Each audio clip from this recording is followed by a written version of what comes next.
Olá, pessoal, tudo bem com vocês? Eu sou o professor Gessé Soares, de Ciências, e nós estamos aqui para mais uma aula e dando seguimento ao nosso conteúdo. Pessoal, hoje nós vamos começar a falar um pouco sobre as plantas, sobre o reino das plantas. Para ser mais específico, nós vamos começar a trabalhar a parte reprodutiva das plantas, como que funciona o sistema de reprodução das plantas. E mais tarde nós vamos fazer uma comparação dessa reprodução com a reprodução dos animais.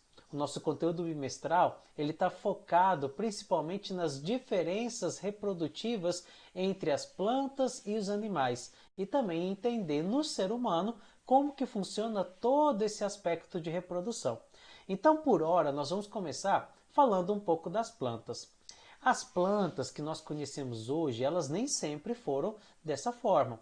Há muitos milhões de anos atrás, as plantas elas eram totalmente dependentes da água. Elas viviam sempre sob o oceano. Tanto que não existia nenhuma planta do jeito que a gente conhece hoje. Não existia lá uma árvore de manga, não existia uma árvore de maçã, por exemplo, como a gente conhece. Não existia bananeira, goiabeira, não existia nada dessas plantas que nós conhecemos hoje. As plantas, há muitos milhões de anos atrás, elas eram plantas oceânicas e, para ser mais específico, elas eram chamadas de algas, que a gente vai adotar agora como uma alga verde ancestral, como está aparecendo na tela para vocês. Um detalhe muito bacana sobre essas algas que nós podemos fixar aqui, ó, que essas algas elas eram organismos que nós chamamos de unicelulares. O que significa isso, professor? Unicelular. Um organismo unicelular é um organismo formado por apenas uma célula. E as plantas antigas, essas plantas que viviam, essas algas, elas eram organismos unicelulares. E além do mais, elas não possuíam nenhum tipo de embrião. Tanto que nessas plantas ancestrais, a reprodução ela era exclusivamente do tipo assexuada. Opa! Reprodução assexuada. E aí a gente consegue relembrar esses dois conceitos que nós já trabalhamos em sala de aula lá no primeiro bimestre. A diferença de uma reprodução sexuada para uma reprodução assexuada.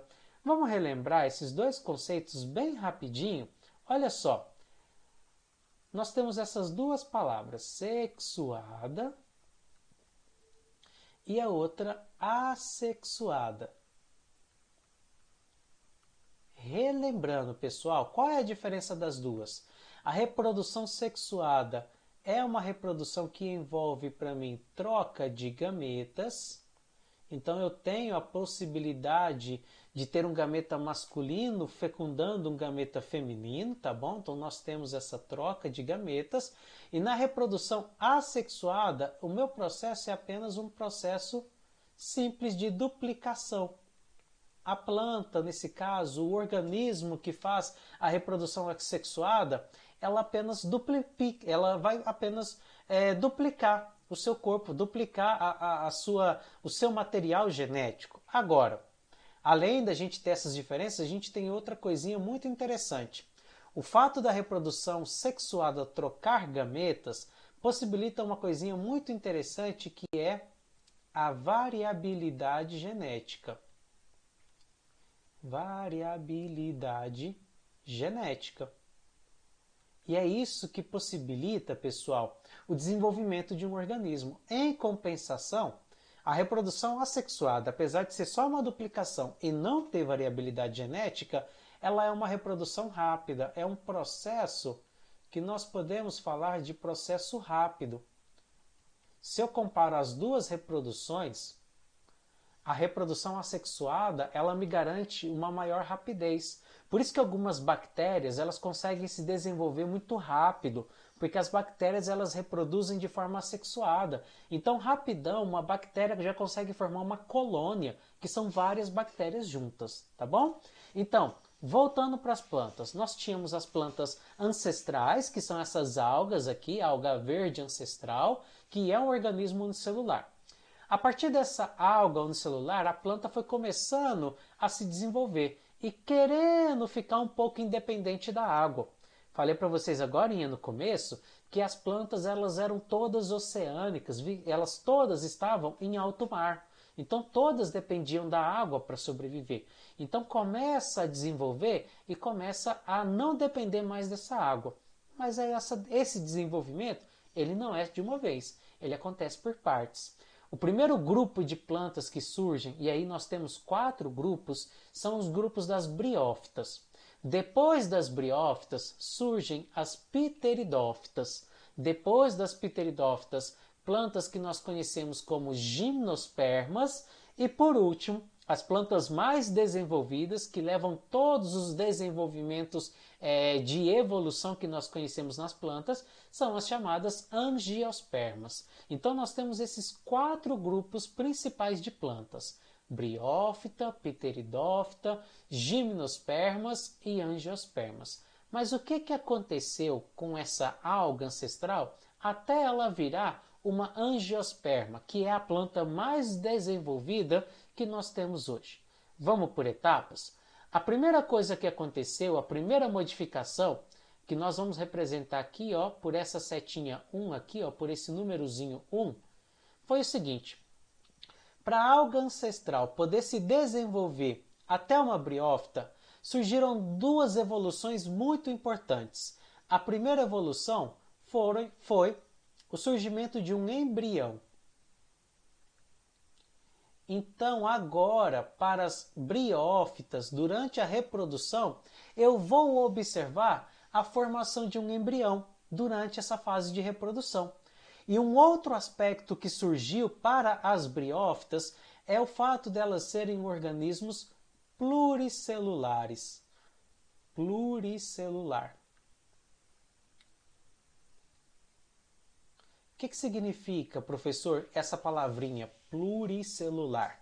Essa palavrinha pluricelular significa para mim um organismo que tem várias células. Olha que legal. Unicelular, uma célula.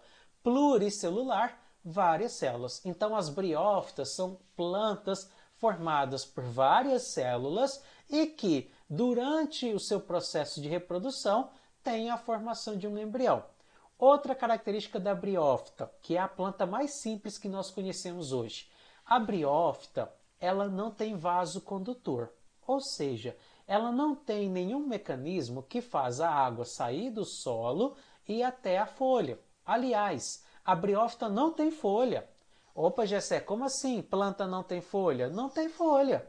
A briófita é tão simples, mas tão simples, que ela não tem raiz, ela não tem caule e ela não tem folha. Ela tem algumas estruturas que parecem, olha bem a palavrinha que eu estou usando, ó, parecem raiz, que é chamada de rizoide, parece um caule, que é chamada de cauloide ou filoide, tá bom? E uma que parece uma folha, que aí a gente vai ter a última parte, que é o filoide. Então ela não tem uma raiz exata, um caule exato, tá bom? Nenhuma folha exata. Ela tem coisas parecidas com raiz, com caule e com folha. Mas o principal é que ela não tem vaso condutor. Se ela não tem vaso condutor, como é que a água chega na briófita? Como é que a água chega lá na planta para ela poder fazer fotossíntese, por exemplo? As briófitas, elas são dotadas de um mecanismo onde a água vai sendo passada de célula para célula. É como se fosse assim, ó, uma célula está aqui com água e aí ela resolve jogar água para a próxima célula, compartilhar a água. Só que existe um limite, a água ela não consegue transportar muito rápido. É por isso que as briófitas são muito pequenas, algumas chegam a ser microscópicas. O exemplo mais comum da briófita são os musgos. Quando você vê um musgo, um líquen, por exemplo, é um exemplo de briófita, tá bom? Então, essa é uma característica bacana para as briófitas. Depois das briófitas, surgiram as pteridófitas. Mas para que surgissem as pteridófitas, eu vou ter uma segunda evolução. A segunda evolução, e essa evolução é uma característica das pteridófitas, é a possibilidade da formação de vasos condutores.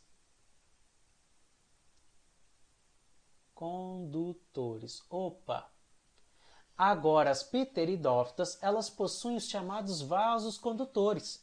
Os vasos condutores são responsáveis por transportar a água da raiz até a folha e também por transportar matéria orgânica, já que a planta realiza fotossíntese, que é a produção do próprio alimento.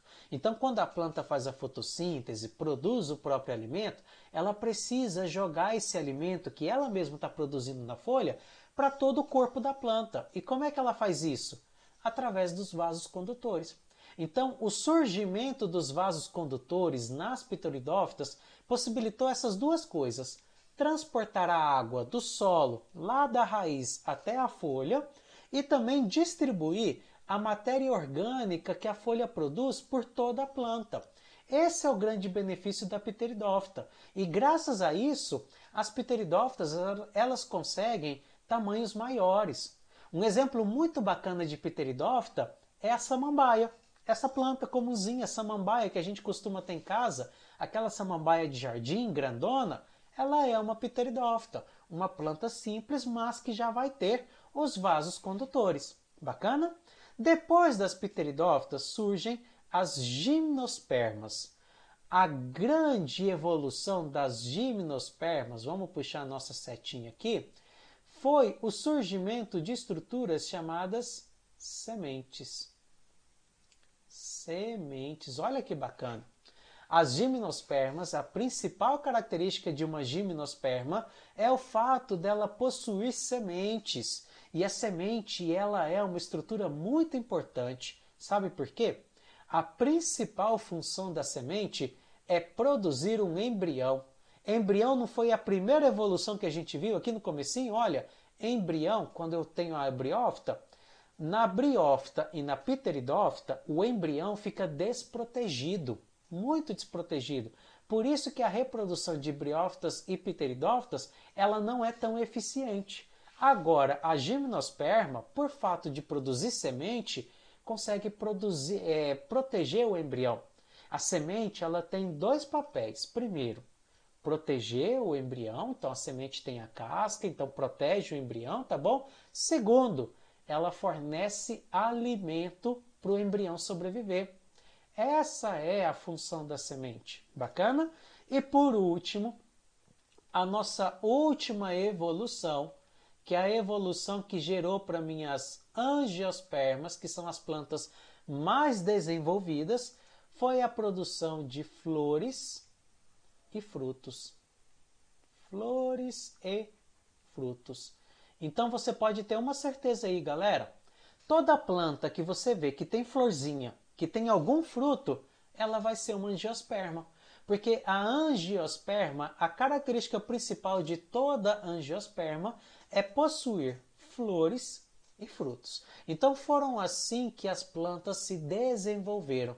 Tá vendo que à medida que eu vou passando de uma classe para outra, a planta vai evoluindo? Só que essa evolução ela é lenta. Não foi de uma hora para outra. Como eu falei para vocês, ó, as plantas existiam há milhões de anos atrás. E foi necessário milhões de anos, muitos milhões de anos, para acontecer essa evolução. Então, primeiro foi evoluindo para a briófita, depois evoluiu para a pteridófita, depois evoluiu para gimnospermas, até chegar na maior evolução que nós temos para as plantas, que é a evolução onde nós encontramos nas angiospermas. E entre cada uma delas eu tenho essas características. Então as briófitas são plantas que possuem embrião e são pluricelulares, não têm vaso condutor, são pequenininhas, por exemplo. As pteridófitas já são plantas que têm vaso condutor, que é aquele vaso que leva água da raiz até a folha e distribui a matéria orgânica da fotossíntese. As gimnospermas, elas já vão possuir as sementes, a semente que é importante para proteger o embrião e também para fornecer alimento para o embrião. E por último, as angiospermas, que vão ser plantas que possuem flores e frutos. O fato de possuir flor e fruto, além de fornecer mais alimento, também é para chamar a atenção de insetos e pássaros para ajudar na reprodução. E aí, falando em reprodução, nós vamos dar uma olhada em como funciona a reprodução de cada uma. Para nossa primeira semana de aula, nós vamos ver a reprodução de duas delas. das briófitas e das pteridófitas, que são as mais simples, e você vai perceber que são duas classes de plantas, dois grupos de plantas que ainda dependem um pouco da água. Eu falei para vocês que na evolução das plantas ela foi deixando de depender da água, mas as briófitas e as pteridófitas ainda dependem, mesmo que um pouquinho, da água. As briófitas dependem muito mais, as pteridófitas só um tiquinho, dependem só um tiquinho da água. Vamos ver como acontece a reprodução da briófita? Olha só, acompanhe aqui comigo. Ó. Eu trouxe aqui para vocês um desenho de como é a reprodução de uma briófita. Veja bem, primeiro, característica geral. Em toda planta, toda, não é só na briófita, tá bom? Então, em todas, nas briófitas, nas pteridófitas, nas gimnospermas, nas angiospermas, eu sempre vou encontrar as duas reproduções, a possibilidade das duas reproduções, tanto uma reprodução sexuada quanto uma reprodução assexuada. A gente vai encontrar sempre as duas partes, tá? Então vamos começar na briófita. Presta atenção aqui para mim, ó. Vamos imaginar que eu já tenho aqui a minha planta bonitinha, começando aqui, ó. Eu tenho justamente uma planta masculina, essa daqui da minha esquerda é a planta masculina, tá bom? E aqui à minha direita eu tenho uma planta feminina. Então eu tenho uma diferenciação entre os gametas, entre as produções desses gametas. Então a planta masculina produz o anterozoide, esse anterozoide que é o gameta masculino, tá bom? Vou só colocar o nomezinho gameta, como está na planta masculina, você vai lembrar que é o gameta masculino. E a planta feminina, ela produz a oosfera, que é o outro gameta. Então o nosso gameta feminino, nesse caso, tá bom? O que acontece? Eu preciso juntar esses gametas. Preciso juntar o gameta masculino do gameta feminino.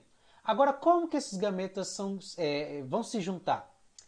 A primeira parte é o transporte do gameta masculino. Agora, como que o gameta masculino, ó, se liga agora aqui, como que o gameta masculino vai chegar lá no gameta feminino? Através da água. O transporte acontece através da água. Vai ser a água que vai levar o gameta masculino até o gameta feminino.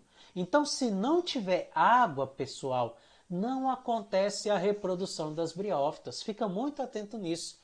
A principal dependência da água nas briófitas é o fato de não acontecer reprodução se não tiver água. Então, simplesmente isso. Se não tiver água, uma briófita não consegue reproduzir. Por que ela não consegue reproduzir? Porque é a água que vai transportar, que vai levar o gameta masculino até o gameta feminino. Agora, a partir do momento em que tem água e a água consegue fazer esse transporte, a água consegue levar o masculino até o feminino, vai acontecer uma fecundação. Tá aqui, ó, a nossa fecundação. Então, essa fecundação, ela vai produzir uma célula ovo, que nós vamos chamar de zigoto. Zigoto. Bacana? Então, a minha célula ovo, também chamada de zigoto, ela é o produto da fecundação entre o gameta masculino e entre o gameta feminino. Esse zigoto forma o nosso embrião. Esse embrião aqui, o que vai acontecer? Ainda não é a planta. O embrião ele vai desenvolver e vai formar uma estrutura chamada cápsula. Todo o embrião na briófita se desenvolve e forma uma estrutura chamada cápsula. Qual é a função da cápsula? Vamos anotar aqui do lado para você lembrar o que a cápsula faz. A cápsula ela é a parte responsável por produzir, então ela produz os esporos. Ela produz o que vai germinar. Essa é a função da cápsula. Então a cápsula vai desenvolver bem na pontinha da planta, bem lá na pontinha de cima da planta, não é do lado, não é lá embaixo não, é lá na pontinha. E essa cápsula, a principal função dela é produzir os esporos. Quando ela produz os esporos, ela começa a liberar esses esporos. Olha aqui esse monte de esporo que a gente tem aqui, ó. Olha esse monte de esporo. Quando esse esporo cai na terra, cai sobre uma condição adequada, ele vai germinar. E quando ele germina, ele faz a formação, ele gera uma nova planta. E aí eu tenho o nosso ciclo reprodutivo. Então, os esporos, que são aqui armazenados na cápsula, não esquece desse nome, tá bom? Cápsula. Esses esporos são liberados para o ambiente e quando os esporos caem no solo, eles vão germinar e formar uma nova planta. E essa nova planta volta para o meu processo de reprodução. Essa nova planta vai ter a estrutura masculina, vai ter uma planta com a estrutura feminina, vai precisar de novo da água para levar o gameta masculino até o gameta feminino, e aí quando eles se encontram, vai ter uma fecundação, forma o zigoto, forma o embrião, e o que esse embrião vira? O embrião vira uma cápsula, e essa cápsula produz os esporos, e aí os esporos caem na terra, germinam e formam uma nova planta. Acabou. É assim que funciona a reprodução de uma briófita. E isso a gente também pode chamar de uma alternância de gerações. Por que alternância de gerações? Porque eu tenho uma geração que produz gametas, que é a planta adulta, e eu tenho uma outra geração que produz esporos, que é a parte da cápsula, quando ela produz esporos. Isso é a nossa alternância de geração. Quais são as fases? A fase sexuada é a fase que tem os gametas, e a fase assexuada é a fase que tem os esporos. Então a produção do esporo é uma fase assexuada. E a produção dos gametas, até o momento em que o gameta masculino chega no feminino, é a nossa fase sexuada. Então, bem simples essa reprodução de uma briófita. A outra reprodução que nós vamos ver hoje é a reprodução de uma pteridófita. Como que acontece a reprodução de uma pteridófita?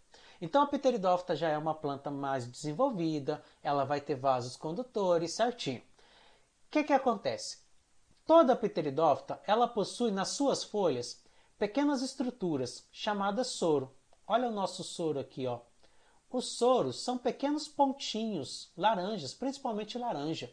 Se você tiver uma samambaia aí na sua casa, busca na samambaia, na parte de baixo da folha, um monte de pontinho laranja. Esses pontinhos são os soros. O soro, ele tem uma estrutura chamada esporângio. Essa estrutura aqui, ó, se chama esporângio. Vou até colocar o nome desse xingamento aqui para vocês, ó. Esporângio. O que o esporângio faz? O esporângio, ele produz para mim os esporos. Opa, olha a primeira diferença. Nós acabamos de ver que nas briófitas, quem produz o esporo é uma coisinha chamada cápsula. Agora, aqui, quem produz os esporos é uma estrutura chamada esporângio, tá? Então, ó, toda a fase do esporo é uma fase assexuada. Então, acompanha aqui comigo, ó. O esporo vai cair em um local específico, em um local adequado, e ele vai germinar. Germinação do esporo. E aí, depois que esse esporo sofre uma germinação, ele vai formar uma estrutura chamada prótalo. No caso, prótalo é um prótalo hermafrodita. Gessé, o que significa essa palavrinha? Hermafrodita. Vamos colocar aqui, ó. Hermafrodita. Essa palavrinha do prótalo hermafrodita significa que o prótalo ele produz tanto o gameta masculino,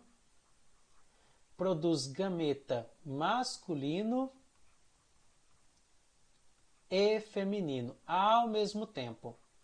Isso é dizer que ele é hermafrodita. Então ele vai produzir gameta masculino e feminino. Só que olha só, quem é que vai levar esses esporos? Quem é que vai levar esse esporo até a parte dele conseguir achar um local adequado para poder germinar? É o vento. O vento é quem transporta os esporos. O vento leva os esporos. Então, nesse caso aqui, pessoal, a pteridófita depende do vento para poder germinar os seus esporos. É preciso que o vento leve os esporos para outros ambientes para ela conquistar um novo ambiente. Olha a diferença também.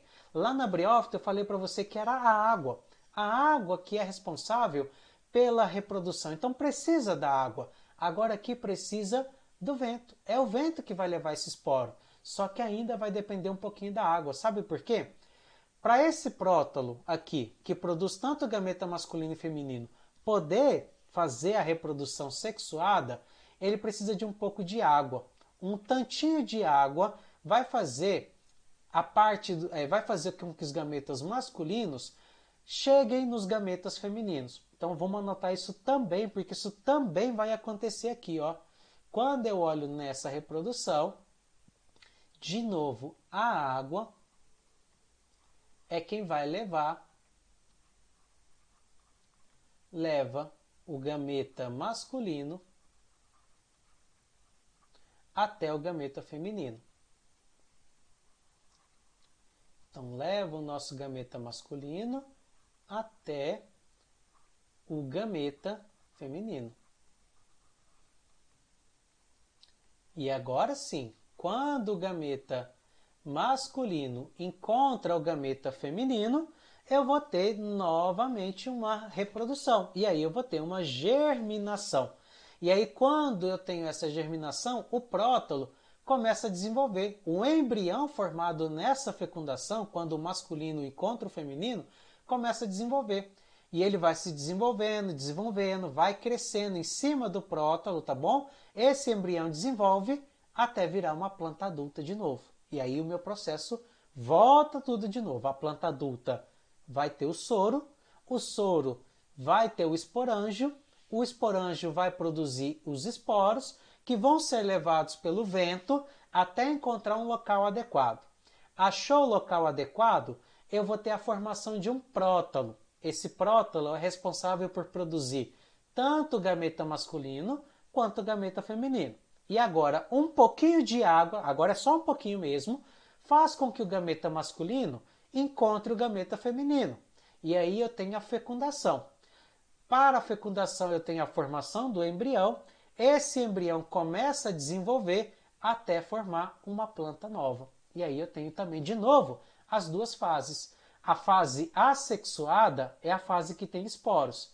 A fase sexuada é a fase do prótalo, quando ele produz os gametas masculinos e feminino, e aí eu tenho a formação de uma nova planta. E novamente eu tenho alternância de gerações. Uma geração que é uma geração esporófita, que produz esporos, e uma geração que é gametófita, que produz gametas. Então a gente tem dois ciclos, um ciclo assexuado e um ciclo sexuado.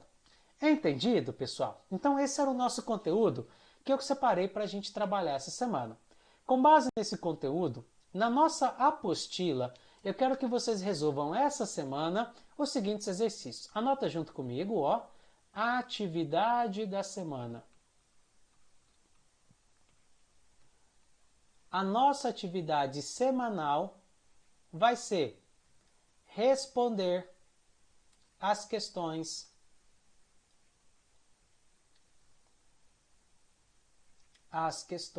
1 até 5. Responder os exercícios às questões de 1 a 5 da apostila de ciências. 1 até a questão 5 da apostila de ciências. Então essa é a nossa atividade dessa semana. Tá bom? Então não esquece de responder a atividade, de mandar a sua atividade feita lá no aplicativo Google Sala de Aula, tá bom? Não esquece também de estar preenchendo o seu portfólio aí, tá? Galera, um grande abraço para vocês, tá bom? Fiquem todos com Deus, se cuidem e até semana que vem. Tchau, tchau para vocês, hein?